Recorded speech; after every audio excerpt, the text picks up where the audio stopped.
आज से the off beat में हम एक नया सेगमेंट शुरू कर रहे हैं जिसका नाम है रैग्स टू रिचेस, ज़मीन से आसमान तक। इसमें ऐसे लोगों की कहानियों को लिया जाएगा जिन्होंने अपने दम पर गरीबी से अमीरी तक का सफ़र तय किया।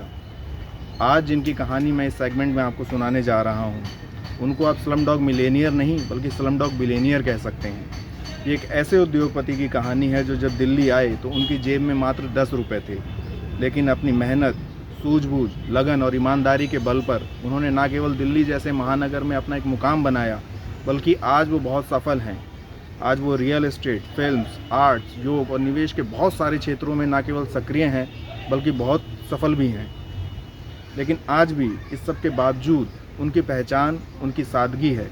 सादा जीवन, उच्च विचार उनका सिद्धांत है और भारतीय संस्कृति और संस्कार उन्होंने आज भी नहीं छोड़े हैं। मैं युवाओं से विशेष तौर पर आग्रह करूंगा कि इस डॉक्यूमेंट्री को देखें और पूरा देखें और इस व्यक्तित्व से प्रेरणा लेकर के अपने जीवन को सफल बनाएं। ये कहानी है 79 वर्षीय ठाकुर विक्रम सिंह की, जिनका जन्म 1943 में उत्तर प्रदेश के मुजफ्फरनगर के एक छोटे से गांव खेड़ी में एक साधारण कृषक परिवार में हुआ था। यूं तो उनके पूर्वज जमींदार थे, लेकिन 1947 के बाद जमींदारी प्रथा के अंत और लैंड सीलिंग के कारण वे साधारण किसान मात्र रह गए थे। एक छोटे से पिछड़े गांव के एक साधारण कृषक परिवार से संबंधित होने के बावजूद दिल्ली में आकर एक सफल उद्योगपति बन जाना आसान नहीं था। इसके लिए ठाकुर विक्रम सिंह ने जीवन भर कड़ा संघर्ष किया और सफलता पाई। उन्होंने किसी भी परिस्थिति में अपने जीवन में निराशा नहीं आने दी, चाहे वे एक कमरे के बेहद छोटे से मकान में पूरे परिवार के साथ रहे हों या कितनी भी आर्थिक तंगी आई हो। श्री विक्रम सिंह जी को मैं 1973 से जानता हूँ। जब इस साकेत में एक छोटे से कमरे में रहते थे तो वहाँ बहुत विनम्रता के साथ में भी कोई भी आ जाए फिर भी बिठालते थे कि आप एक स्वाभिमानी गुण के धनी रहे हैं। आपने कभी अपने स्वाभिमान से समझौता नहीं किया। आपके अंदर जो क्षत्रियत्व के जो एक गुण थे, संस्कार थे, भाव थे, वो हमेशा बरकरार रहे और आपने उसी को लेकर सभी में एक ओज और एक तेज और एक तेजस्विता, एक पराक्रमशीलता भरने का हमेशा प्रयास किया। और आपका ये लक्ष्य रहा कि न दैन्यम न च पलायनम, कि कभी दीनता न दिखाओ और न कभी किसी भय या डर से भागो। ये एक बहुत बड़ा मूल मंत्र था। 1976 में ठाकुर साहब मालवीय नगर में रहते थे और यहाँ पर वो एक चिकित्सा का कार्य भी करते थे। एक चिकित्सक के रूप में उनकी अच्छी ख्याति थी और मैं जब उनसे मिला तो मेरा विशेष रूप से आर्य समाज के विद्वान होने के कारण उनसे ज़्यादा एक घनिष्ठता हुई और ये मिलना अक्सर चलता रहा। अजमेर में 1983 में वहाँ भी हमने देखा लोगों के चश्मे उतारते थे और चश्मे उतारने की दवाइयाँ देते थे। ईश्वर की कृपा से आज वैभव है, लेकिन कोई अहंकार नहीं, कोई अभिमान नहीं है। इनके जीवन में वही सादगी है। गांव से आने के बाद में सारी आयु संघर्ष ही करना पड़ा और समाज सेवा में आपको पता ही है कुछ मिलता नहीं है। आर्थिक स्थिति समाज सेवियों की बहुत अच्छी नहीं होती, पर फिर भी मैं अपने यत्न करता रहा।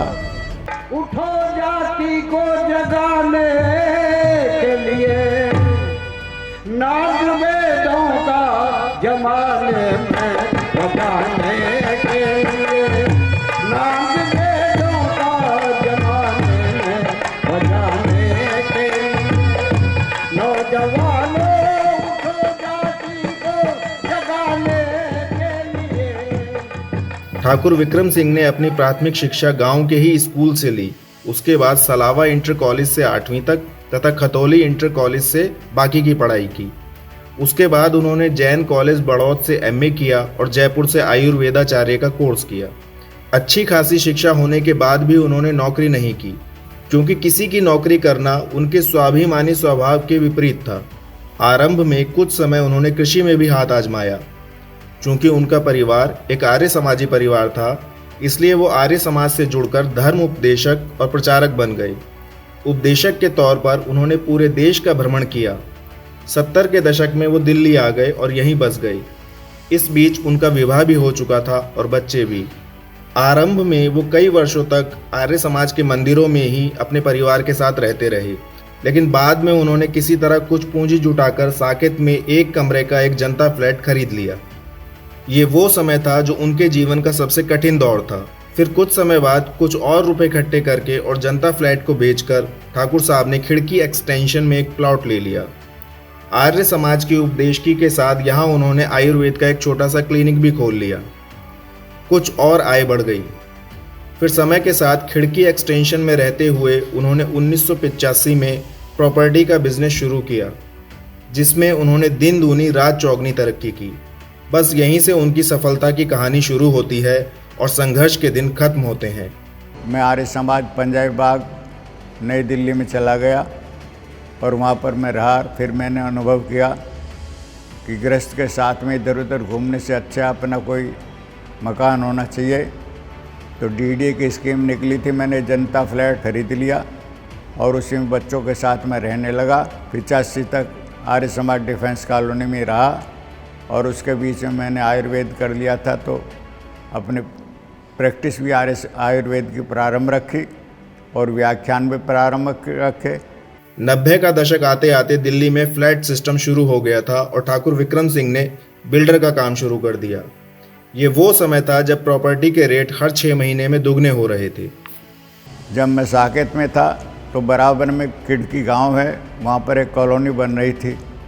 वहाँ के श्री कृष्ण सैनी वो कहने लगे 2-2, 4-4 रुपए की दवाई देते हो, इससे क्या बनेगा, मेरे साथ आ जाओ और मिल करके कॉलोनी काटते हैं। उनके साथ मिलकर हमने प्रॉपर्टी का काम किया, कॉलोनी काटी और मिल करके उसके साथ साथ मेरी आर्थिक स्थिति दिन पर दिन अच्छी होती चली गई और उस समय 6 महीने में जो पैसा आपके पास में वो दुगना हो रहा था। तो कई वर्षों तक वो पैसा बढ़ता चला गया और मैं पैसे वाला हो गया। फिर हमने सोचा कि ये नहीं, इससे बिल्डरी का काम शुरू किया जाए।